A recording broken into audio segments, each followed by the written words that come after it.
From the land of lakes, this is 10,000 Takes, brought to you by Minnesota Score Radio. Wally and Eric back for yet another week as we slice and dice the always busy, always topical, super saturated Twin Cities sports scene. And Wally, normally we're on radio, today on television. Hard to believe this is episode number 4. The preseason is in the books. Yeah, everything counts now. We played our 3 preseason games, right? No more counterfeit television. You used to have 6 preseason games. Oh, wow. Now we're down to 3. So this is the real deal. This is the real deal. So we will try to be a finely tuned, well-oiled machine as we get into a lot of topics, including our guest. Yes. I think you're going to like him. He's in the College Football Hall of Fame, Pro Football Hall of Fame, used to be on ABC's Monday Night Football, CBS telecasts as well, now does Michigan football. Dan Dierdorf. Can't wait. Yeah, and as you said, he does Michigan football now. And he's announced that he's retiring from the broadcast booth after this season. So he might have 2 games left. They play Georgia in that college football playoff. So good for Dan Dierdorf. Good for the University of Michigan. Hopefully he'll hold up that Big Ten flag high and get a couple of games. How iconic is Dan Dierdorf? Even an Ohio State guy like Wally said, yeah, it's okay. We can bring him on. We allowed it this time around. You gave him a pass. Yes. So we'll get into that. Of course, yesterday was another NFL Sunday across the USA, but the Minnesota Vikings did not play. They played on Thursday.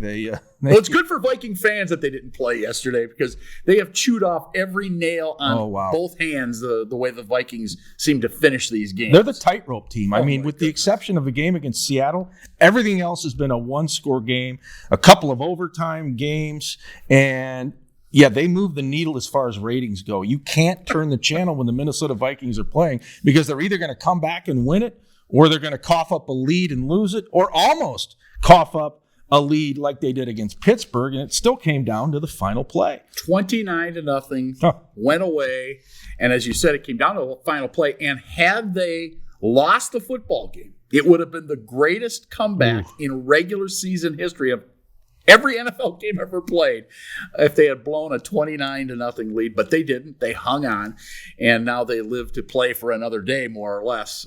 They've got the Bears next Monday night in Chicago. So the NFC and AFC playoff picture is very jumbled. There's a scrum of teams still in contention, which is just what the NFL wants. Of course. The Vikings right now are the number 8 seed in the NFC, which means they're on the outside of the candy store looking in if the season were over today, which it's not. They're just behind Washington. Yeah. So on a tiebreaker is how they would lose that. Right, and there's 4 teams that have that 6-6 record right now, or 6. Yeah, 6-7. 6-7 record. Excuse me, I gave them one. That's the loss. gridlock. Yeah. So yesterday, or I should say Sunday, what happened? They got some good news and some bad news with regard to, if you're a Viking fan, who did you pull for on Sunday? Well, you were probably, believe it or not, pulling for Green Bay, or you should have been, and they got the win, of course. Because you want the Bears, you want them wounded and out of it, and I think that they are officially out of it now. I mean, the best they can do is 8-9, and I'm not sure. I don't think an 8-9 team's going to make it in. Well, yeah, I think the Chicago Bears are swimming upstream. Yeah. There's no doubt about that as far as making the playoffs. But I do expect, next Monday night, right there on the shores of Lake Michigan, and it's supposed to be in the upper 20s, long-range forecast. Right. But it's outdoor football, natural grass. That's not what the Vikings are used to. They're an indoor dome team. So the Bears are going to come out, and they're going to try to throw a haymaker at Minnesota. And Matt Nagy, and believe me, he's a guy on the bubble, but he's 5-1 against Minnesota. He's had success against the Purple. Well, and again, don't poke a bear with a stick, especially a wounded bear. And I have a funny feeling that the Bears, much like every other team the Vikings have played this year, are going to make it interesting. Every game this season, with the exception of the Seattle game, has basically been a one-score game, including last Thursday night. And I think another intriguing angle to that game will be Justin Fields, the young quarterback for Chicago, who's been a roller coaster, up and down like you would expect out of most Right. rookies. But he's a guy Minnesota wanted on draft night. The Vikings didn't cough up enough, though, for Carolina to make the deal. And the Bears stepped in and got Justin Fields. So that'll be interesting to see how he does against Minnesota. You better set the edge. Yeah. Don't let him get outside. Yeah, no, he's effective when he gets outside.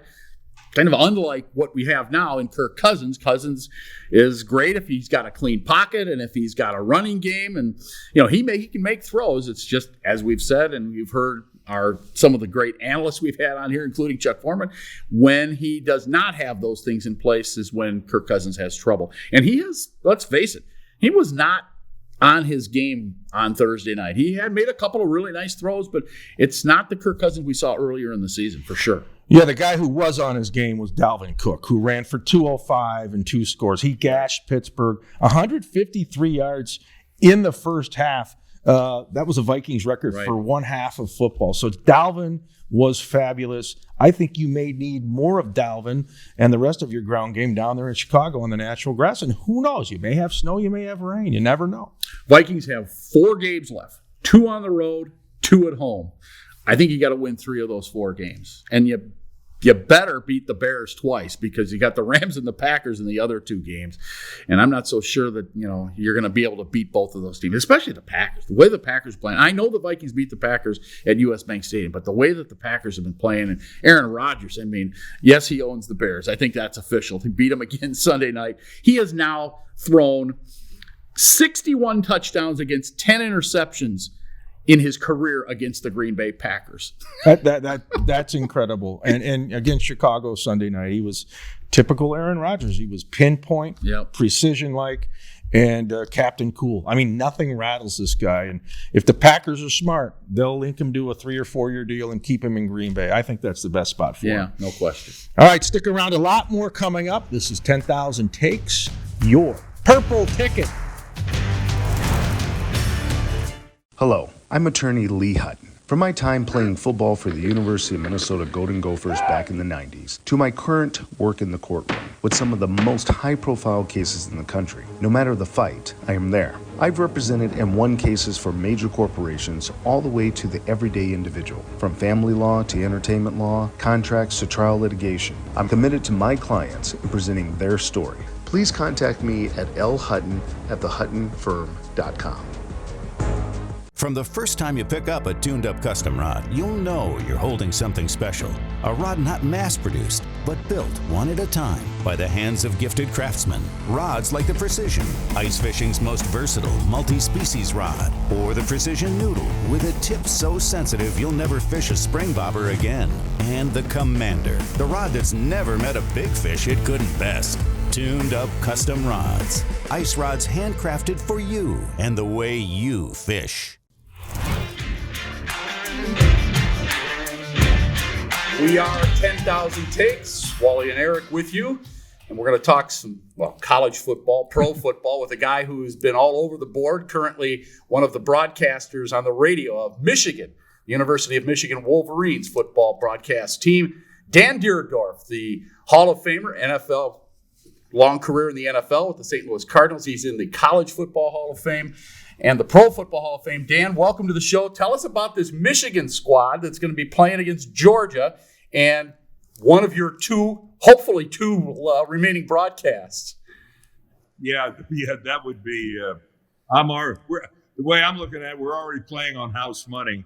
Having won the Big Ten, the college football playoffs are an added bonus. And I got to tell you, we had a miserable experience last year. A COVID shortened season. Michigan only won 2 games. It was just hard to believe that same core group of guys has rebounded the way they have and became Big Ten champions. It's one of the great turnarounds I've seen in a long time. Yeah, Dan, and what's been the mood in pure Michigan after a win over Ohio State? It took so long for Jim Harbaugh to beat that school from down south, but he got it done. Hassan Haskins, monster game. Everybody walking on air in Michigan?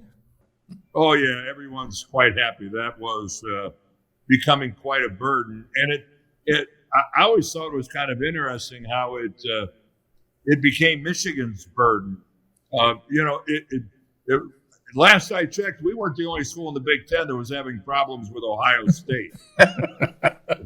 Sometimes you got to give the devil his due, and they've been on a historic run. They are, year in, year out, they've got the number one recruiting class in the Big Ten, and they've had the best team in the Big Ten for a long time. So somehow we seem to be, Jim Harbaugh and Michigan were the only teams that seem to have trouble with Ohio State.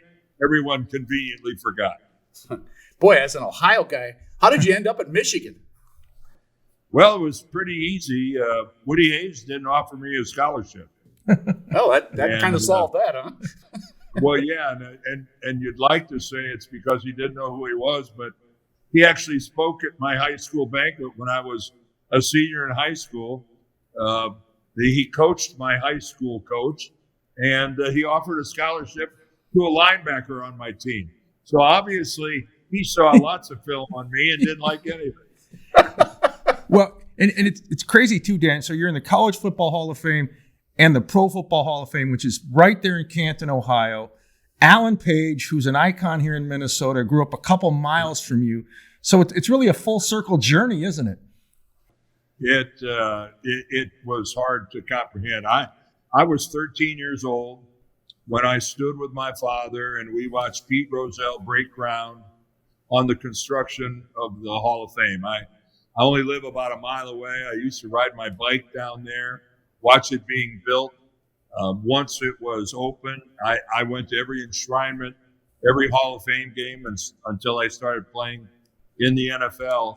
And I could have, if I would have chosen to, slept in my own bed and gotten up in the morning and walked down to the enshrinement in about 15 minutes. Wow. It was one of those dreams that it's even too big to dream. So, yeah, I had to pinch myself to see that it was really happening. Oh, you mentioned Alan Page. You played against Alan Page and Carl Eller. Tell us a little bit about playing against the Purple People Eaters back in the day at Met Stadium. Well, it was, first of all, it was a unique experience because that was the only stadium in the NFL where both teams were on the same sideline. That was always, I don't know why I always thought that was disconcerting. But, yeah, it was, we were great offensive teams in St. Louis back then. Defensively, we weren't so much. And, in the playoffs, we kept having to play Minnesota or the Rams or the Redskins or teams like this. It was there was a lot of good football being played in the NFL back in the 70s, and playing against Marshall and Eller and Page and Larson and, the whole schmagegi. It was always enjoyable. And then every year going to a Pro Bowl, it seemed like I went with Ed White and Ron Yeri and Chuck Foreman and Tarkenton would always get elected and never go. Yeah, well, there's that. Dan, spin it back to college football. I know Michigan did not play Minnesota this year. They did last season in the COVID year. PJ Fleck, he's got the Gophers trending up. At least that's what we want to believe here in Minnesota. Your impressions on the Gophers?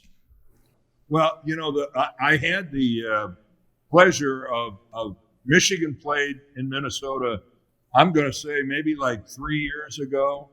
And it was my first opportunity to see the new stadium that they built on campus. And boy, was I impressed. I know they used to play in the Metrodome, and I'm so pleased that they've got their own stadium. And I think PJ Fleck is a good football coach. But let's be realistic. It's all about recruiting.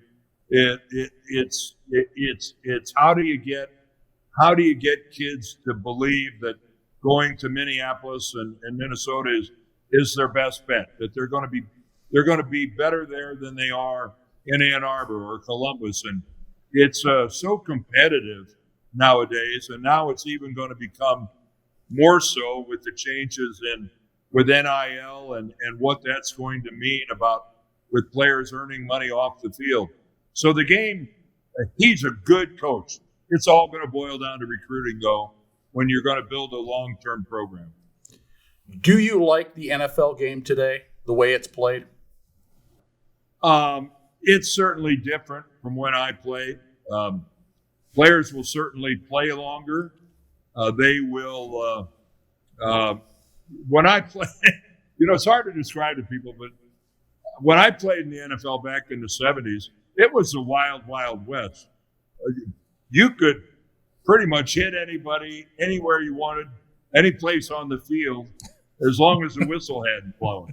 And, now hits that we used to hoot and holler and celebrate watching the film the next day now would get you suspended for 3 or 4 games. So it's a different game in that regard. As an offensive lineman, I'm not a fan of what it's become.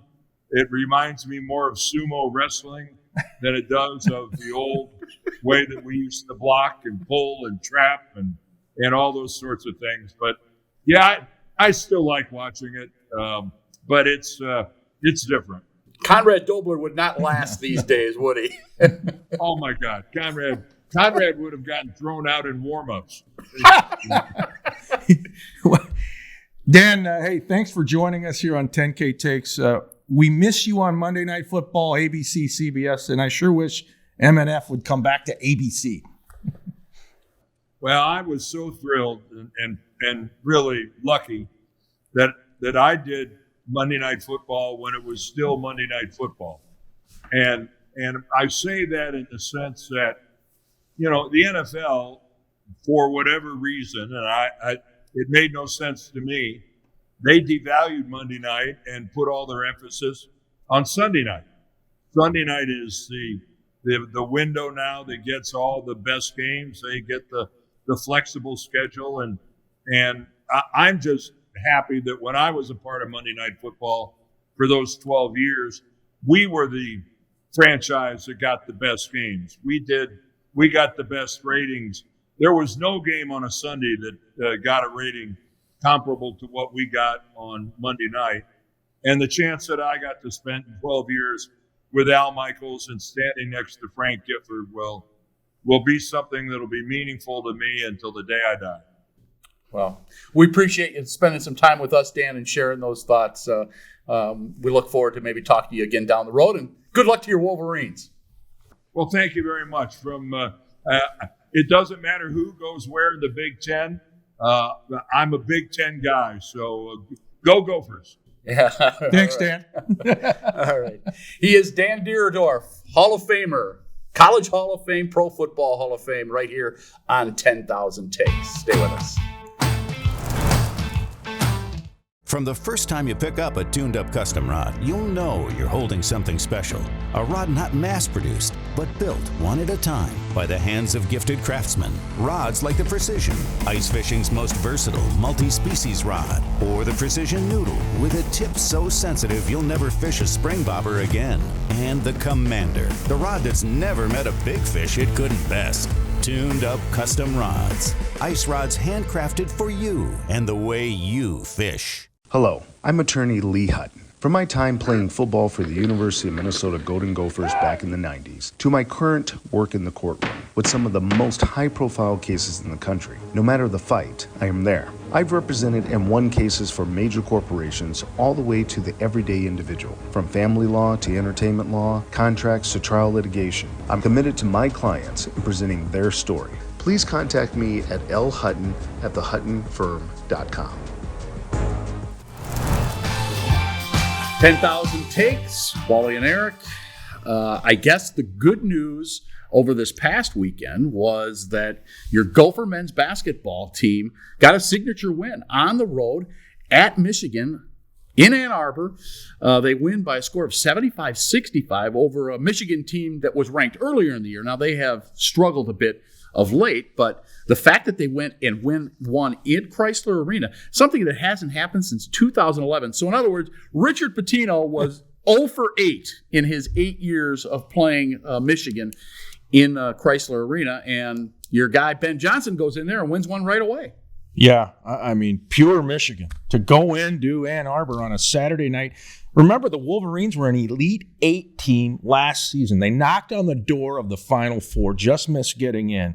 And for Minnesota and Ben Johnson to get his first Big Ten road win at historic Chrysler Arena, I mean, this is huge. It's a monster victory, and I give Ben credit. And Jamison Battle certainly has been a great addition. He had 27 points and 7 rebounds. Peyton Willis chipped in with 17.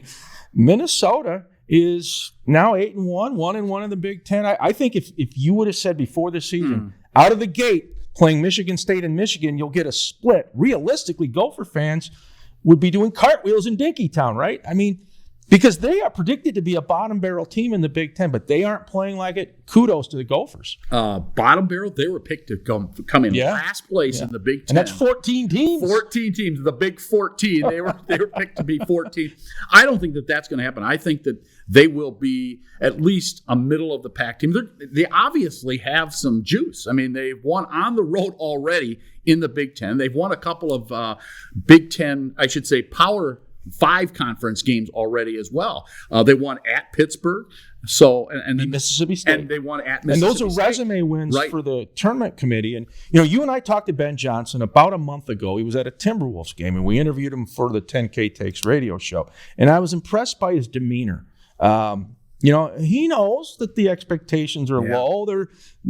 Everybody says it's going to be a rebuild, but I think he really believes if we come out, compete, work, play fundamentally sound basketball, we do have some talent that we can win some games. So this so far is a very good story. He's a local guy.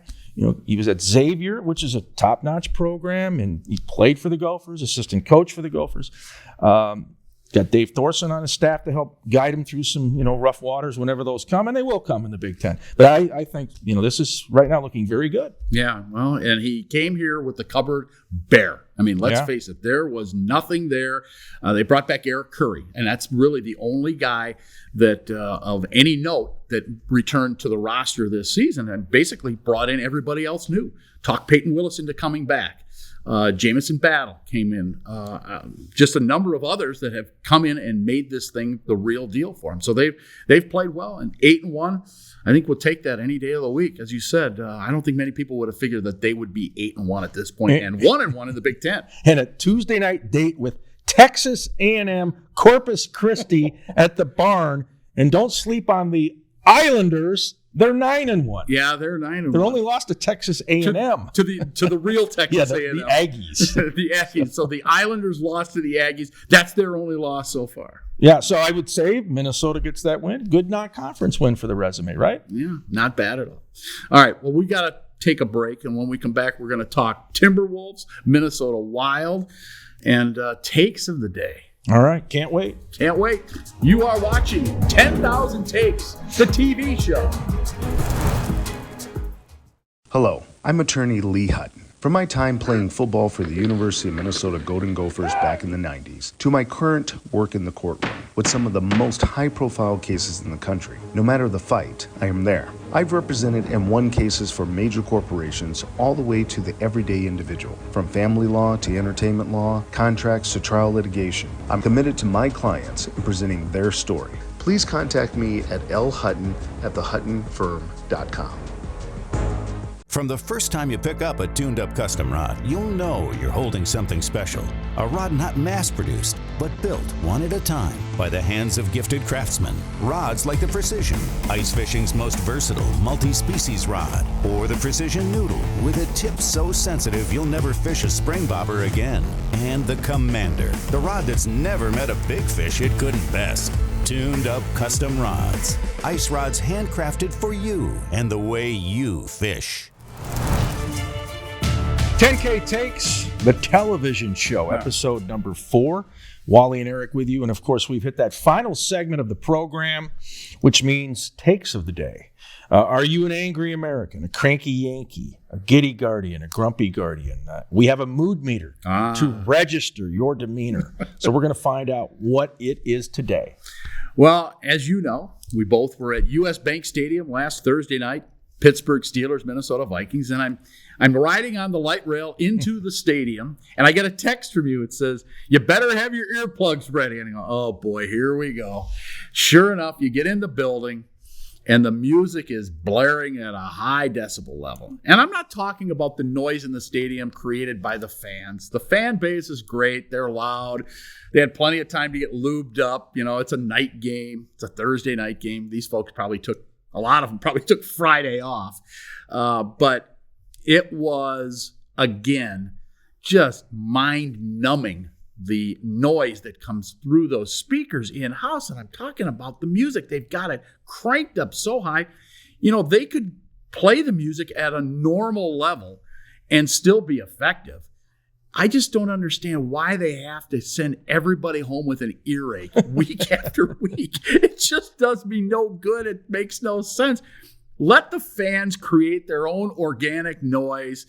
It's bad enough they have soap coming down as snowflakes inside. I know that gets you upset. But the noise, my ears are ringing for like hours, days afterwards. Literally in bed that night, my ears were ringing all night until I finally woke up on Friday.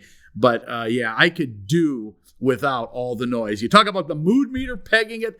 I'd say that the decibel rating pegging it is what bothers me. Yeah, hard to argue with that take. It's over the top inside the House of Noise, a.k.a. U.S. Bank Stadium. Well, the mood meter says, angry American who can't hear anymore. What? No wonder you ignore me all the time. I never hear what you're saying. Blame the Vikings and their absurd sound system. All right, very good. Well, my take of the day is going to be Shield related too. We had Dan Dierdorf on earlier as our guest, and it was certainly a treat to talk to him. And once upon a time, he was part of ABC's Monday Night Football. And now Sunday Night Football is the marquee event. It's the highest rated show in primetime TV for the last 15 years. Thursday Night Football, as much as I hate to say it, is garnering traction with viewers. It's the number 2 ranked show right now. Let's get Monday Night Football, MNF, which is currently on ESPN. That's okay, but that's cable. That squeezes out a segment of your population. Get it back on over-the-air TV, ABC, so more people have access to it. And I guarantee you, if the NFL gets it on ABC, it'll be your 1 or 2 ranked show each week. It used to be, off the chain in the days of, its infancy on into the 80s and even the 90s. So I think that needs to return and make it accessible to everyone. The game this week, Arizona Cardinals hosting the LA Rams. Think of the ratings that would have gotten on ABC, or the week before, New England and Buffalo. Yeah, that game in the hurricane they had in Buffalo, all the breezy conditions. So I hope the NFL wises up. And when it comes to making money, they're usually pretty good. They're a cash cow. Yeah, I am surprised that it has lasted this long, to be quite honest with you, to have that on cable. And so many people don't have cable anymore. And I know that there are packages where you can get ESPN, clearly. But a lot of people are streaming now. They have cut the cord. So cut it out, National Football League. Let's put this game on over-the-air ABC Monday Night Football again, the way it used to be. And you heard Dan Dierdorf. You heard what he said. He said, I was on Monday Night Football when it was Monday Night Football. It was an event. Yeah, huge. All right, before we exit, Minnesota Wild, they're back home, but the final 2 games of that road trip, a little bit of a tailspin. They lose to the LA Kings and then the Vegas Golden Knights in a back-to-back. I don't think there's any reason for panic. They're still off to a great start, but they play a very good Carolina team Tuesday night. They play Carolina Tuesday, and then they're back home again Thursday night as well. So, and they've played well at home. Let's face it, that has been their signature in this recent era. So hopefully they'll be able to get back on track. One other hockey note I wanted to bring up, Bruce Boudreau, the former Wild head coach, now in Vancouver, he is now 4-0 as head coach, the first coach in Vancouver Canucks history to win his first 4 games as head coach. How about that? Yeah, that's impressive. And one thing about Bruce Boudreau, based on his history in Washington and Minnesota and Anaheim, he's a great regular season head coach. Now, the playoffs is a little different. And Mike Yeo has a gig. He's the interim coach in Philadelphia with the Broad Street Bullies. Yeah. And your Timberwolves, they got a win Sunday in Portland. I know they've got the Lakers coming up at home on Friday. They're back on the road in Denver on Wednesday. So it was good to see your guy, D'Angelo Russell, back in the lineup. So that made a difference on Sunday. They snapped a 5-game losing streak out there in Oregon. All right, well, thanks for joining us. Let's FedEx out those thank yous. One to Stuart Devon, Zach Carter, Dave Weld, also Rocky, our producer, and, of course, our guest, Dan Dierdorf. For Wally, I'm Eric saying this is 10,000 Takes, your sports ticket.